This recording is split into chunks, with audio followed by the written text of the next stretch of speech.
Is an end of an era and some really bad news in our local area for air conditioning shops.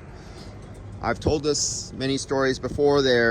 When I started, there was some 30 plus air conditioning and radiator shops in my local area, from San Francisco all the way down to like Redwood City. And there's many of them. Most of them were kind of hacks, but they existed because it was so hard to break the old compressors. They were bulletproof almost. So unfortunately, here's a really bad thing that happened, and this is the third time.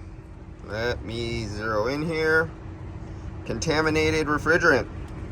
Now, this is from the very last air conditioning shop in my area, and this is from a shop that I would recommend everybody to go to because they were the last best shop in our area.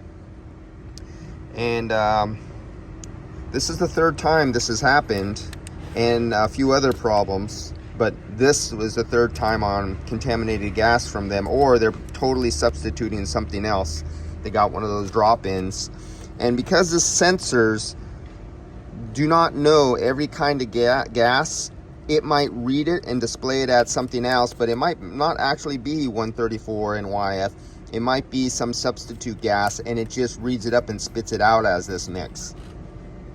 But unfortunately, this is number 3 for this shop with contaminated gas, and they were the last ones. I used to tell everybody, oh, just send it to them. Oh, just go down to them. I don't have time. But that's sad. I can no longer recommend this last shop anymore. It looks like they're going out of business. And because I should not have came across this 3 times in a row from vehicles from them. Another thing I noticed from them is the dye they're using. Okay, let's use my 400 nanometer. There's a concentrated dye in here, but it's really weak. Okay, now let's go. As you can see, let me get my 300 nanometer light, or 365. Here's my 365. Okay, you could see a glow, but it's really not. That's the concentrate. It's really not a bright dark glow. Let's try my other one. So I've been rotating through different lights, trying to see what the best one would work for which wavelength, because they make dyes.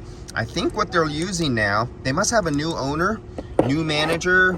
Maybe the owner got sick or died, or a family member. I don't know what happened, but it looks like they're no longer using a good dye.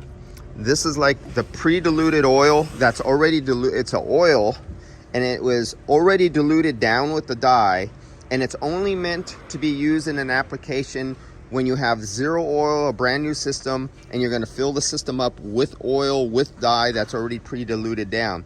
So when you add it to the system, and you only add, like, say 1/4 ounce or 1 ounce, but the system already has 7 or 8 ounces, it's so diluted down, when you go to look for a leak, even if there's a leak, you can't find it with the lights.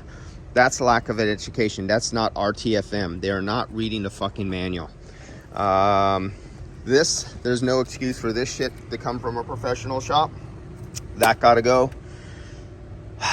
Yep, it looks like I've just lost the last radiator and air conditioning shop as recommendations to send people to. And the guy in this shop knows one of the workers who actually works there. It was a buddy of his that he worked with. And they've been sending shops, but they've been coming back not working.